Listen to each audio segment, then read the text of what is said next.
Well, this week we've been exploring a phenomenon in BC's youngest classrooms. Many grade 1 and 2 teachers say they have never seen anything like the levels of anxiety and social emotional issues exhibited by their students this year.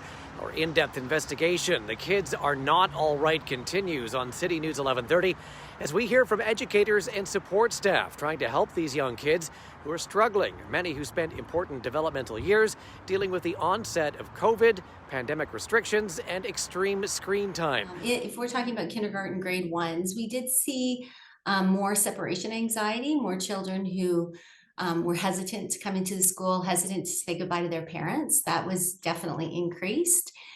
And I've been speaking to a couple of kindergarten teachers and also through my work in the schools.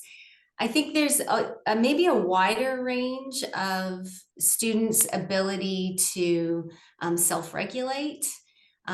Also some struggles with getting along with each other. So there's just the sharing, the turn taking, the negotiating, the ability to put another kid's needs in front of your own.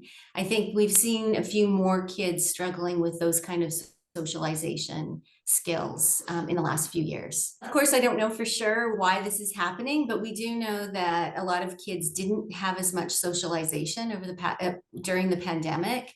Maybe fewer kids were going to preschool.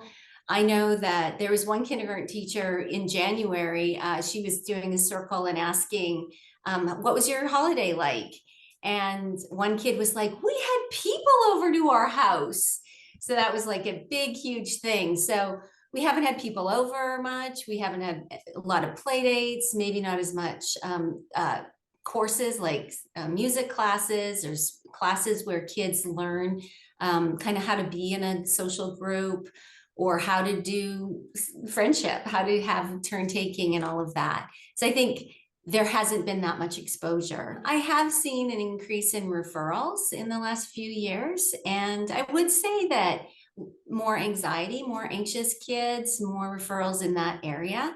And also just helping teachers and kids getting along in the classroom and teaching, more direct teaching of these social skills. And we do have a variety of district programs as well as things that classroom teachers do to teach these skills directly. And I think we're spending a bit more time with those kind of direct teaching skills. A classroom teacher will look at the kids in their class and see what needs there are. I think we are also really looking at how do we set up the whole classroom. And in terms of managing behavior in the class, we have to start with kids are feeling calm, they're feeling regulated, they have the self-regulation tools, and they're able to be in the green zone in order to learn. So I think we definitely have to look at the social emotional stability so that academic learning can happen. It's not only the impact on kids, it's the impact on everybody who's also working within there and the intersection of them. So part of the work that we're doing is not just on how are we supporting our kids, but really how are we engaging in conversations with our adults and our parents around their connection to it? Because SEL is not just something that we do to kids. It's something that actually all of us adults need to kind of constantly reflect on around how am I self-managing?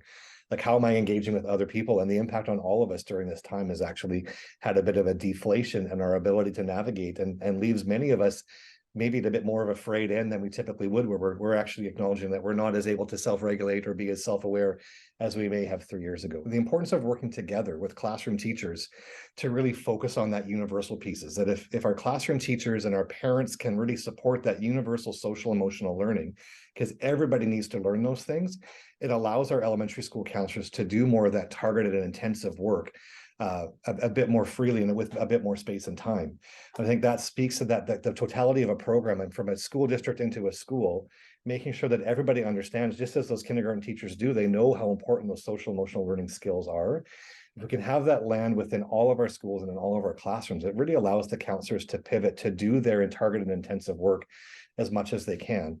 Because if we're just sort of saying, well, over to the counselors to do all that social emotional learning stuff, we'll never be enough counselors because everybody needs it. So I think from a Ministry of Education all the way down to boards and schools, like the school boards are definitely recognizing the importance that mental health and well-being plays, not only for kids, but for the adults and for parents as well. And in our district, we're working really hard with our community partners to also acknowledge there are times where the role of a school counselor, what the kids and the families need actually, it goes beyond our role, that we don't actually have the capacity, not for lack of skill set, but just, I think about Desiree, she's in the school, there's 400 or 500 kids there, and she's there 2.5 days a week, which compared to other districts might be gravy. There might be way more than other districts are able to afford. But even for in that context, there's going to be times where Desiree has to say, I'm not going to be able to see this kid often enough. And what they need is actually more weekly and ongoing. And so then we look to our community partners to say, how can you come alongside and work with our families?